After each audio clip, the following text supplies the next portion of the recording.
கவிதை பேழை.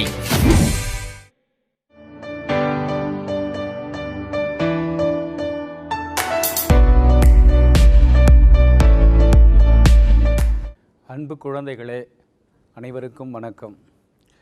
பொய்யடிமையில்லா புலவர் என்று நாவலர் சொல் மெய்யடிமை சங்கத்து மேலோரும் ஐயடிகள் காடவரும் செஞ்சொற்கடற்றறிவாரும் பாடவரும் தெய்வமொழி பாவலரும் நாடவரும் கல்லாதார் சிங்கமெனக் கல்வி கேள்விக்குரியார் எல்லாரும் நீயாயிருந்தமையால் என் தமிழே உனை கண்டு ஏத்தினிடர் தீரும் என்று பொன்னடிகளாய் புகழாய் போற்றி தமிழ்த்தாயை வணங்கி 10ஆம் வகுப்பு கவிதை பேழையில் இன்றைக்கு 8வது இயலில் அறம், தத்துவம், சிந்தனை இந்த பொருண்மை உள்ளடக்கிய ஒரு பாடத்தில் உரைநடை உலகத்தில் சங்க இலக்கியத்தில் அறம் என்கின்ற தலைப்பை சார்ந்து உங்களோடு சில கருத்துக்களை விருந்து படைக்க வந்திருக்கிறேன். இந்த அரிய காட்சியை பார்த்தால் மாணவ செல்வங்களே, நீங்கள் என்ன நினைக்கிறீர்கள்? சங்கம் வைத்து தமிழ் வளர்த்தான் தமிழன். அந்த சங்க இலக்கியங்களில் பெண்பார் புலவர்கள் ஆண் அரசர்களோடு மிக உயர்ந்த நிலையில் இருக்கிற அற்புதமான காட்சியை பார்க்கிறீர்கள். அது மட்டுமல்ல, அந்த அறம் சார்ந்த ஒரு கருத்தை விளக்குவதாக இந்த படம் அமைந்திருக்கிறது. தகடூரை தலைநகராக கொண்டு வாழ்ந்த அதியமா நெடுமான் அஞ்சி என்கின்ற கடையேழு வள்ளல்களில் ஒருவன் தனக்கு அரிதாக கிடைத்த நெல்லிக்கனியை தான் உண்ணாமல் தன்னுடைய அற்புதமான தமிழ் புலவியாக இருக்கிற தமிழ் பெருமாட்டியாக இருக்கிற அவை பாட்டிக்கு தரலாம் என்று கருதி நெல்லிக்கனியை தருகிற அற்புதமான காட்சியை பார்க்கிறீர்கள். தனக்கு கிடைத்ததை தான் மட்டும் உண்ணாமல் எல்லோருக்கும் பகிர்ந்து கொடுக்க வேண்டும் என்கின்ற சங்க இலக்கியத்தினுடைய அறத்தை சாரமாக கொண்டு விளங்குகிறதல்லவா இந்த படம். அது மட்டுமல்ல, அந்த நெல்லிக்கனியை உண்டால் நீண்ட நாள் உயிர் வாழலாம் என்கின்ற அற்புதமான செய்தியை அதியனுடைய வாழ்க்கையிலே நாம் தெரிந்து கொண்டாலும் கூட தான் நெடிது நாள் வாழ்ந்தால் எந்த பயனும் ஏற்பட போவதில்லை. அவ்வைக்கு அந்த நெல்லிக்கனியை கொடுத்தால் அந்த நெல்லிக்கனியை வைத்து தமிழ் நீண்ட நாள் வாழும், தமிழ் வாழ்ந்தால் தமிழ் உலகம் வாழும், தமிழ் வாழ்ந்தால் சங்க இலக்கியம் வாழும் என்பதை அடிப்படையாக கொண்டு அங்கு அதியன் அவ்வைக்கு நெல்லிக்கனி கொடுக்கிற அற்புதமான அறத்தை நீங்கள் பார்த்து கொண்டிருக்கிறீர்கள். அறம்னா என்ன மாணவர்களே? அறம் என்பது என்ன அப்படின்னு ஒரு கேள்வி கேட்டா அதுக்கு அழகான பதில் எங்கே கிடைக்கிறதுனா பல்வேறு இலக்கியங்களில் கிடைக்கிறது. வள்ளுவன் சொல்லுகிறான், அழுக்காறு அவா வெகுளி இன்னாச்சொல் இன்னான்கும் இழுக்கா என்றது அறம். திருக்குறள் எவ்வளவு அழகான கருத்தை சொல்லுகிறது. அழுக்காறு, அழுக்காறு என்றால் பொறாமை, அவா என்றால் ஆசை, வெகுளி என்றால் கோபம், இன்னாத சொல்லை பேசக்கூடாது, இது நான்கும் இல்லாது இருப்பது எதுவோ அது அறம் என்று பேசுகிறார். ஆகவே அறக்கருத்துக்களை வேறாக கொண்டது சங்க இலக்கியம் என்று பார்க்கிறோம். சங்க இலக்கியம் சொல்லுகிற அறத்தை நாம் என்ன என்று சொல்லுவது? அறம் போல கூர்மையிரேனும் மரம் போழ்வர் மக்கள் பண்பில்லாதவர் என்று பேசுகிற வள்ளுவர் அறத்தை பேச வருகிற வள்ளுவ பெருந்தகை அழுக்காறு அவா வெகுளி இன்னாச்சொல் இன்னான்கும் இழுக்காய் என்றது அறம் என்று பேசுகிறார். அரண் எனப்பட்டதே இல்வாழ்க்கை என்று பேசுகிறார். சங்க இலக்கியம் அறக்கருத்துக்களை வேறாக கொண்டது. சங்க இலக்கியம்னா என்ன?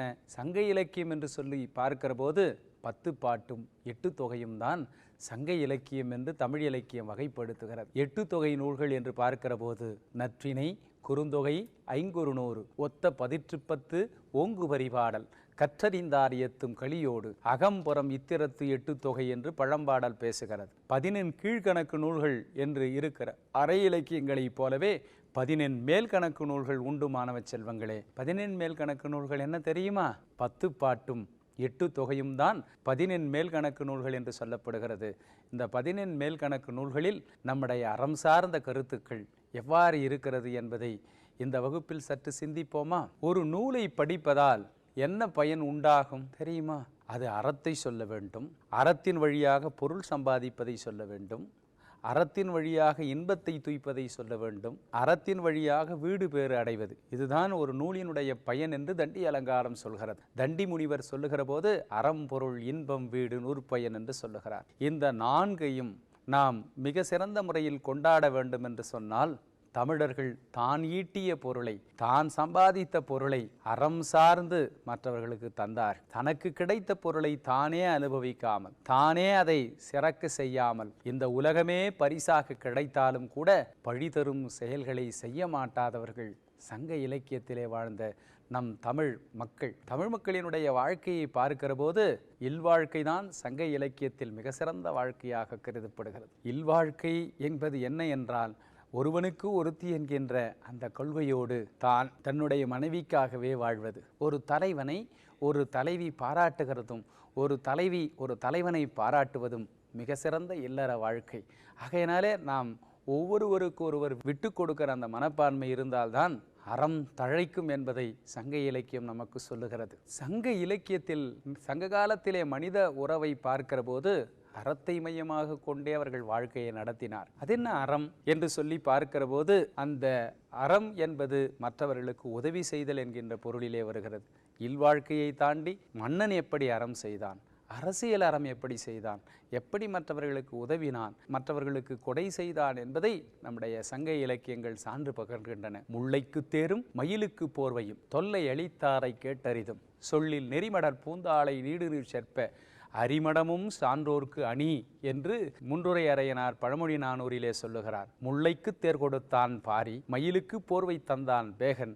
அவர்களெல்லாம் மிக சிறந்த ஒரு உயர்ந்த வள்ளல்களாக, கடையேழு வள்ளல்களாக, தலையேழு வள்ளல்களாக, இடையேழு வள்ளல்களாக சங்க இலக்கியத்திலே நம்முடைய வள்ளல் பெருமக்கள் அறத்தை அடிப்படையாக கொண்டு வாழ்ந்திருக்கிறார்கள். அதுதான் மிக சிறந்த தமிழன் என்று சொல்லடா, தலை நிமிர்ந்து நில்லடா என்கின்ற அந்த நாமக்கல் கவிஞரினுடைய வைர வரிகளுக்கு எடுத்துக்காட்டாய் திகழ்ந்தவர்கள் சங்ககால மக்கள். சங்க காலத்திலே பார்க்கிற போது அறம் இயல்பாக நிலவிய காலம். சங்க காலம் என்று சொல்லி அதற்கு பிறகு பார்க்கிற போது அறநெறி காலம் என்று வருகிறது. சங்க காலத்திற்கு பின்னாடி கலப்பரர்கள் ஆட்சி நம்முடைய தமிழகத்தில் செய்கிற போது அறம் பிறழ்ந்து அறநெறியில் செல்லாமல் தவறான வழிக்கு செல்லுகிற போது அற இலக்கியங்கள் தோன்றின. அதுதான் இனியவை 40, இன்னா 40, கார் 40, களவழி 40, ஐந்தினை 50, தினைமாலை 150, பழமொழி 400, நாலடியார், நான்மடிக்கடிகை இல்லையா, திருக்குறள் போன்ற அற இலக்கியங்கள் எல்லாம் சங்க காலத்திற்கு பிறகு தோன்றியவை. ஆனால் அதற்கு முன்பே அந்த அறத்தை தமிழன் தன்னுடைய உயிராக கொண்டு வாழ்ந்தான். அந்த பெருமைக்கு தமிழினம்தான் உரியது என்று பார்க்கிறோம். ஒன்றை சொல்லட்டுமா மாணவர்களே, முதலில் வாழ்வியலுக்கு இலக்கணம் தந்தவன் தமிழன். எல்லா இலக்கியங்களும் இலக்கணங்களும் வேற்று மொழி இலக்கியங்கள் எல்லாம் இலக்கணம் தராததற்கு முன்பே வாழ்வியலுக்கு இலக்கணத்தை வகுத்து தந்தவன் சங்ககால மனிதன். பெரும்பொழுது என்றும் சிறும்பொழுது என்றும் இல்லையா, காலங்களை அடிப்படையாக கொண்டு, திணைகளை அடிப்படையாக கொண்டு, ஒழுக்கத்தை அடிப்படையாக கொண்டு தமிழன் வாழ்ந்தான் என்கின்ற பெருமையை நாம் மார்தட்டி சொல்லிக் கொள்வதிலே பெருமை கொள்ள வேண்டும். அது மட்டுமில்லை மாணவ செல்வங்களே, அறநெறி காலம் முழுக்க முழுக்க சமயத்தை சார்ந்தவை. ஒரு நாலடியார் என்று எடுத்துக்கொண்டால் அது சமண சமயத்தை சார்ந்த நூல். அறநெறிச்சாரம் என்று சொன்னால் அது ஒரு சமயத்தை சார்ந்த நூல். ஆனால் சமய கலப்பில்லாத மானிட அறம் இயல்பாக நிலவிய காலம் என்று சொன்னால் அதுதான் சங்ககாலம் என்று பார்க்கிறோம். அது மட்டுமில்லை மாணவ செல்வங்களே, திறனாய்வு செய்த அர்னால்டு என்கின்ற மேலை நாட்டு அறிஞர் கவிதை வாழ்க்கையின் திறனாய்வு என்று பேசுகிறார். வாழ்க்கை எப்படிப்பட்டது என்றால் அது கவிதை வடிவாக இருக்கிறது. கவிதை என்பதற்கு நான் ஒரு சிறிய விளக்கம் உங்களிடத்திலே சொல்லுவேன். கதை அந்த வி எடுத்துட்டா கதை என்று வரும்.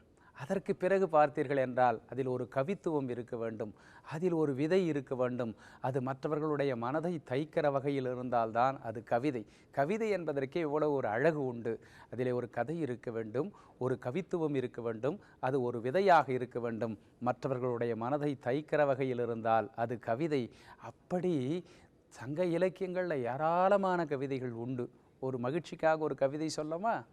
செம்புல பயல் நீர் போல அன்புடை நெஞ்சம் தான் கலந்ததுவே, யாயும் யாயும் யாராகியரோ எந்தையும் நுந்தையும் எம்மொழி கேளீர், செம்புல பயல் நீர் போல அன்புடை நெஞ்சம் தான் கலந்ததுவே என்று ஒரு தலைவனும் ஒரு தலைவியும் காதல் கொள்கிற காட்சியை அறமாக தமிழினுடைய பண்பாட்டாக விதைத்த காலம் சங்ககாலம் என்பதிலே நாம் பெருமை கொள்ள வேண்டும். சங்ககால வாழ்க்கையிலிருந்து அறங்களில் இலக்கியங்கள் ரொம்ப அருமையாக இலக்கியங்களிலே பதிவு செய்யப்பட்டிருக்கிறது.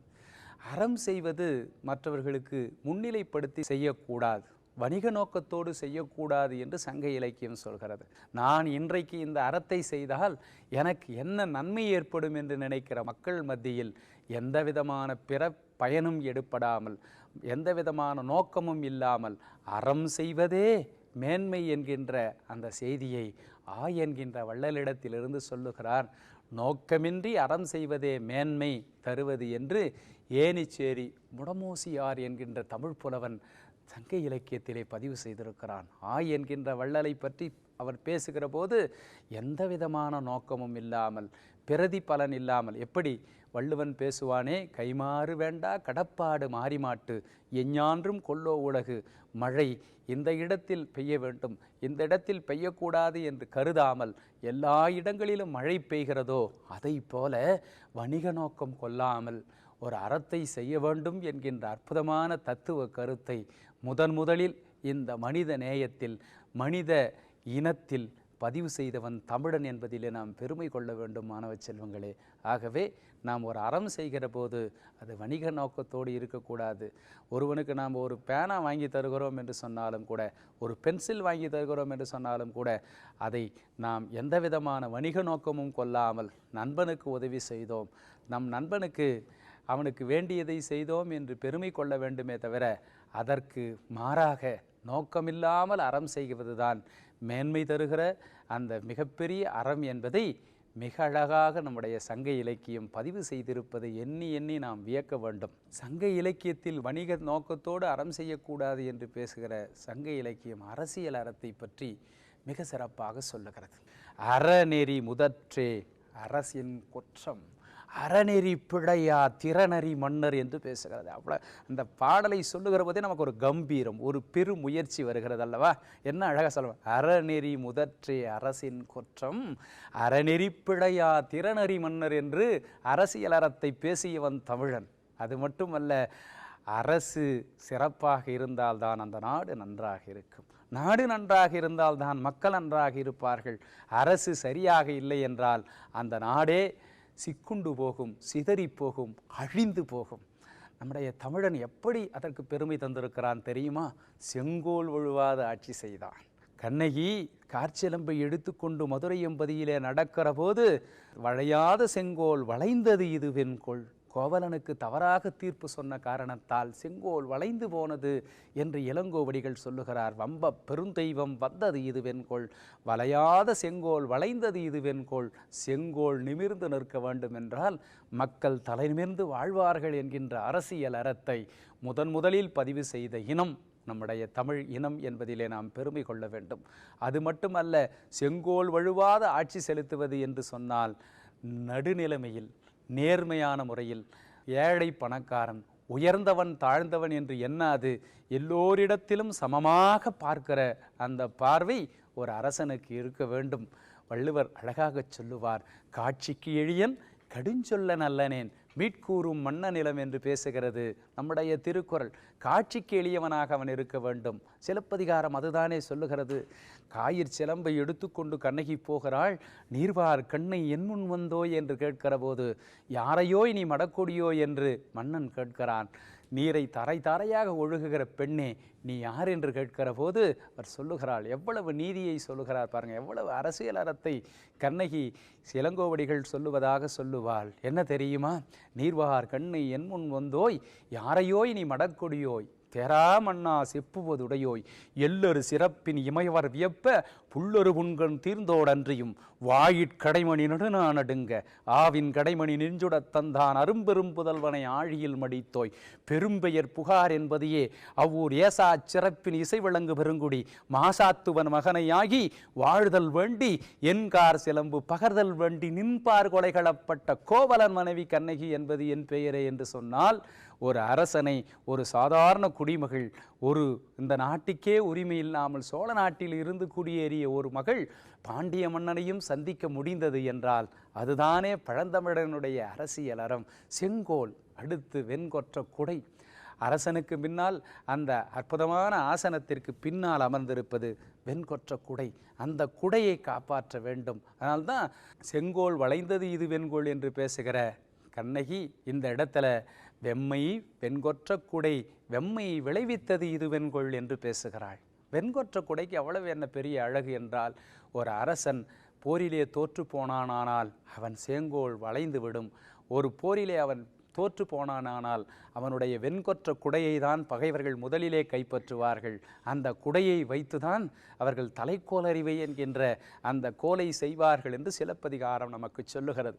ஆகவே வெண்கொற்ற குடையோடும் செங்கோலோடும் ஒரு அரசன் மிக சிறந்த அரசியல் அறத்தை நடத்தினான் என்று சங்க இலக்கியம் சொல்கிறது. அது மட்டுமா, நீர்வளம் பெருக்குதல் ஒரு அரசனுக்கு அழகு.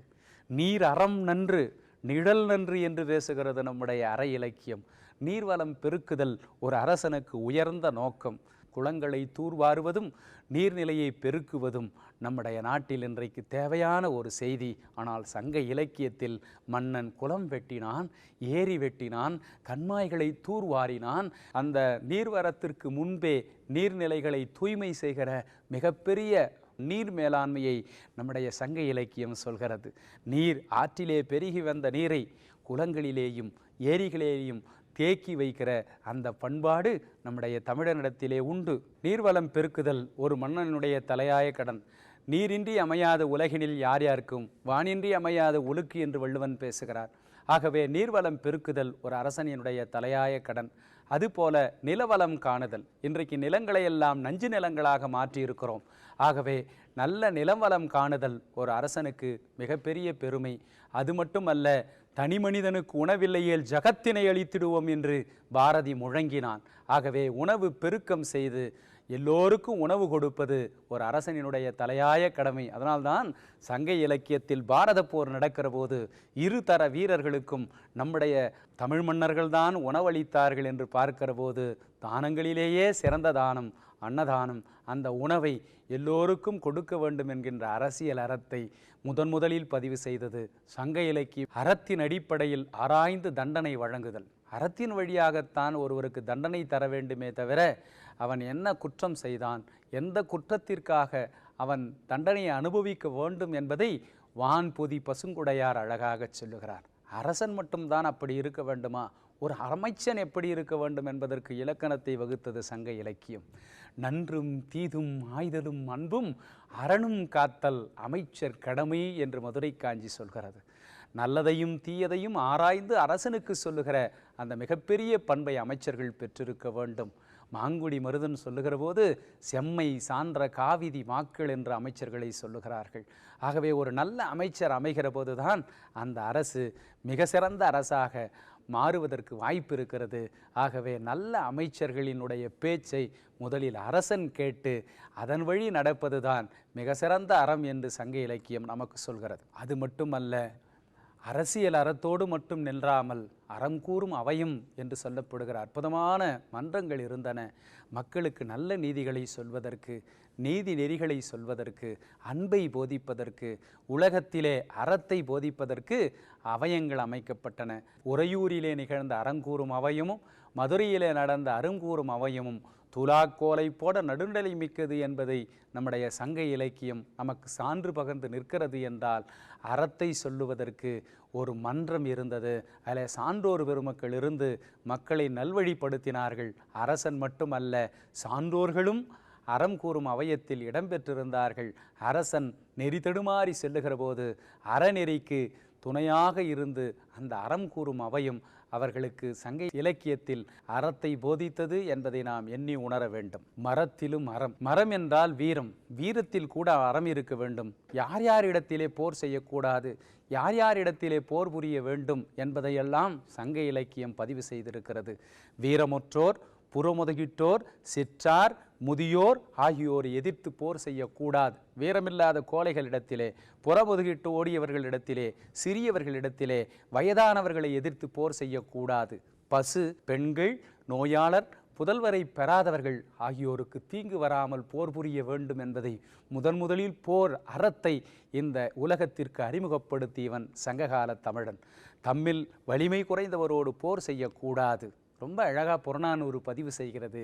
எரியார் எரிதல் யாவனது எரிந்தார் எதிர் சென்று எரிதலும் செல்லான் என்று புறநானூறு பதிவு செய்கிறது என்றால் மரத்தில் கூட, வீரத்தில் கூட அறத்தை சொன்னவன் தமிழன். அதனால்தான் மரத்திற்கும் அக்தே துணை என்று வள்ளுவன் பேசுகிறார். இங்கு பாருங்கள், அழகான அறம் சொல்லப்படுகிறது.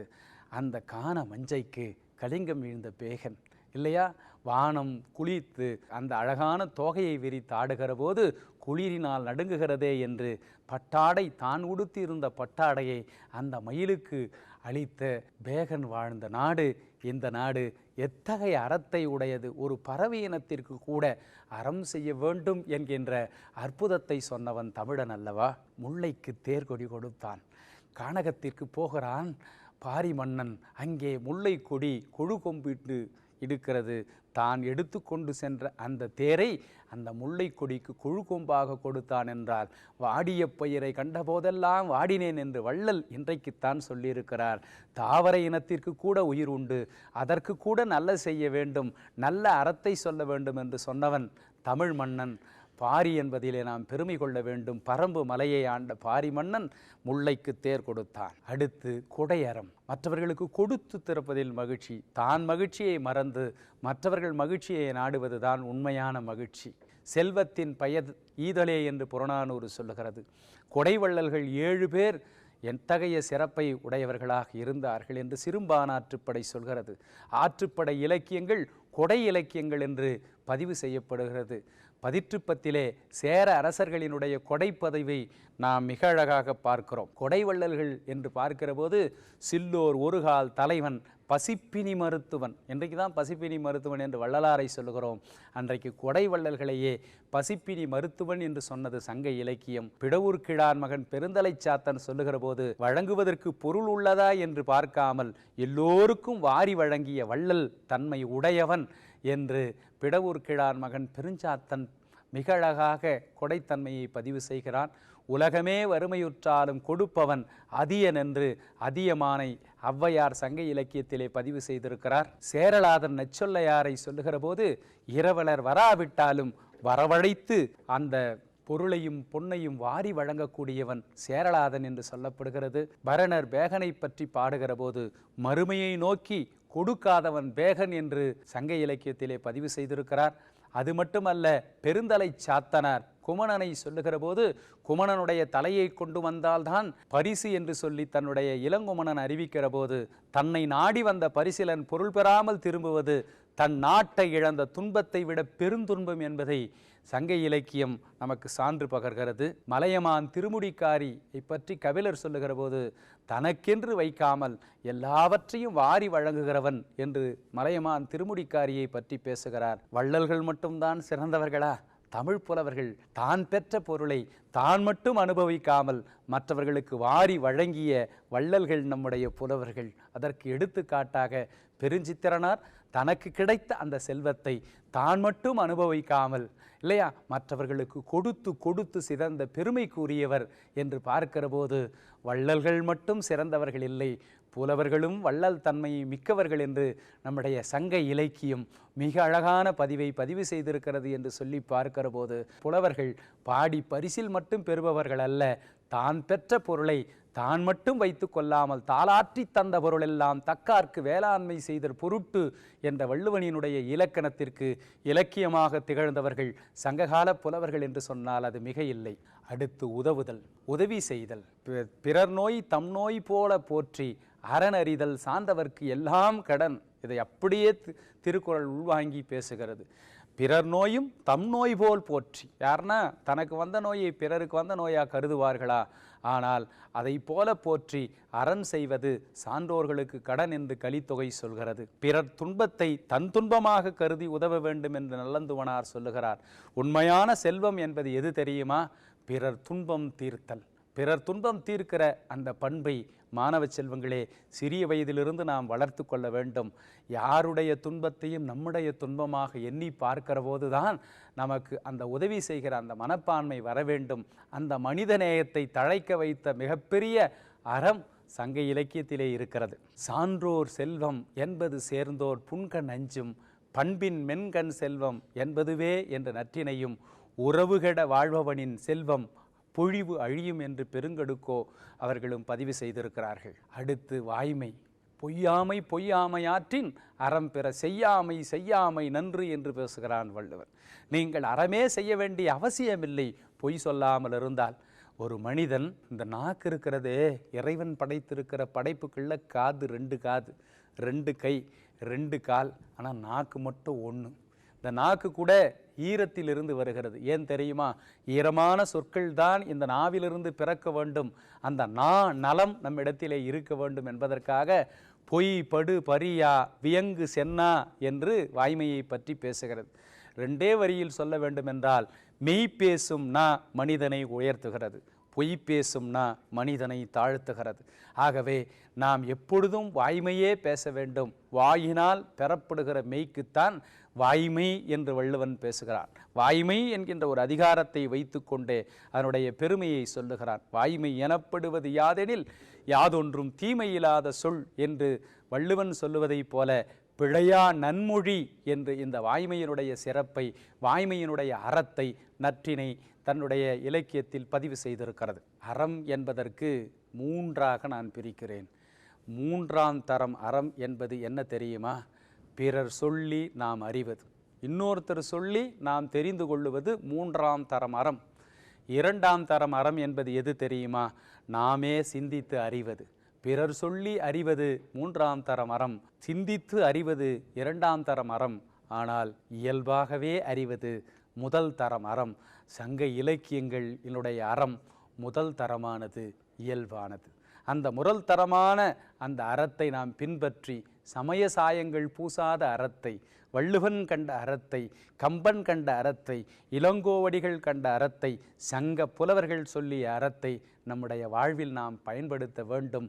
இப்படி 5 வகையான அறங்களை சொன்னாலும் கூட நாம் செய்ய வேண்டிய அறம் மனிதநேயத்தை சிந்தித்து மனிதனாக வாழ்ந்து மற்றவர்களுக்கும் உதவி செய்து நாமும் வாழ்வதுதான் சங்க இலக்கியம் நமக்கு சொல்லுகிற அறம். நன்றி, வணக்கம். இந்நிகழ்ச்சியை பற்றிய தங்களின் மேலான கருத்துக்களை கீழ்கண்ட முகவரிக்கு கடிதம் மூலமாகவோ, மின்னஞ்சல் மூலமாகவோ, குறுஞ்செய்தி மூலமாகவோ தெரியப்படுத்தலாம். அனுப்ப வேண்டிய முகவரி: சிறப்பு அலுவலர், கல்வி தொலைக்காட்சி, 8ஆம் தளம், அண்ணா நூற்றாண்டு நூலகம், காந்தி மண்டப சாலை, கோட்டூர்புரம், சென்னை 6,85,000. தொலைபேசி எண் 7824015000.